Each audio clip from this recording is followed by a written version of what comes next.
So if you just started learning calculus, or you know any basic trigonometry, you've probably come across this scary looking thing, the unit circle. Odds are you've tried to memorize it, but that long list of numbers just has you confused. In this video, I'm going to break apart the unit circle for you and teach you some patterns that'll make it easier to memorize. Let's look at degrees first. I've simplified the unit circle down to just the degree measures to make it easier to look at, but on to business. Looking at these numbers, you can already tell they follow a pattern. So what is it? Start from the positive x-axis, degree measure 0. To get your first degree measure, add 30 to 0 to get 30 degrees. To get your next degree measure, add 15 to 30 degrees to get 45. Then add 15 to 45 to get 60, and then add 30 to 60 to get 90. 30, 15, 15, 30. This pattern repeats for each quadrant, starting at each axis. It's really helpful for when you're trying to remember a specific degree measure, but you can't quite place what it is. Let's do an example.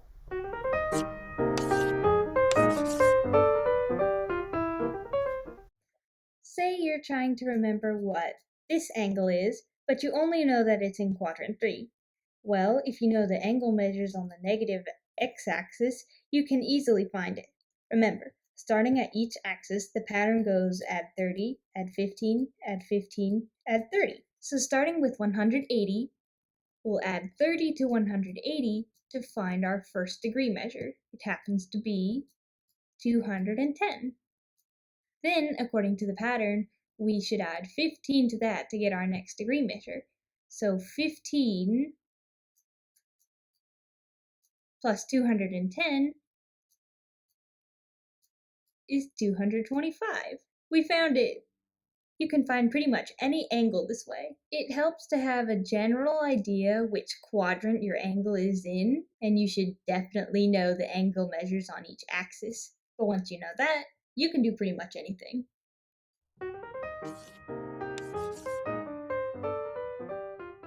Let's talk about radians next. Again, I only have the radians up here to make it simpler. If you have trouble remembering which radians go where, you can rely on this pattern. The denominators follow this pattern over quadrant 1 and quadrant 2. 6, 4, 3, 3, 4, 6, excluding the axes, of course. They follow the same pattern over quadrant 3 and quadrant 4. Something else you can do to get more familiar with these numbers is to rewrite the denominators so that they match. One of the first things I realized I could do was that I could rewrite the radians with denominators of 3 to have denominators of 6. It works on the axes too. If you want to include all the numbers in your revision, you can rewrite the fractions in terms of their LCM, 12. Let's rewrite the first quadrant together so you can get a feel for it. We'll rewrite them all in terms of 12 first, and then I'll show you what it looks like in terms of 6. Here's the fractions in quadrant 1 currently. Rewriting them in terms of the denominator 6 is easy, so I'll just show you the math. Look at that. They're all connected. If you don't feel like doing that with 12s, you can omit the pi over 4s and use the 3s and 6s. Get a better idea of how this works, I'm including some of the fractions from quadrant 2 this time. Again, rewriting the fractions using their greatest common factors is easy, so I'll just show you the results. Isn't that neat?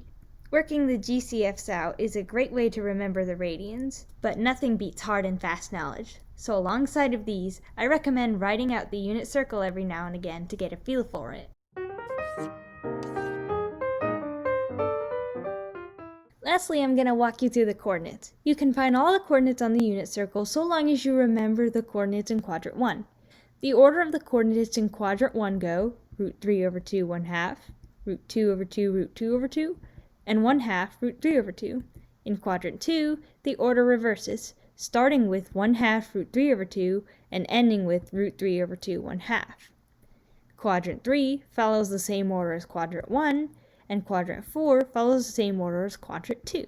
Well, that's not so bad, right? That ought to take the pain out of memorizing this. This will get easier to remember with practice. Remember to fill out the unit circle every now and again. Patterns are fun to use, but nothing beats hard and fast knowledge. Happy calculating!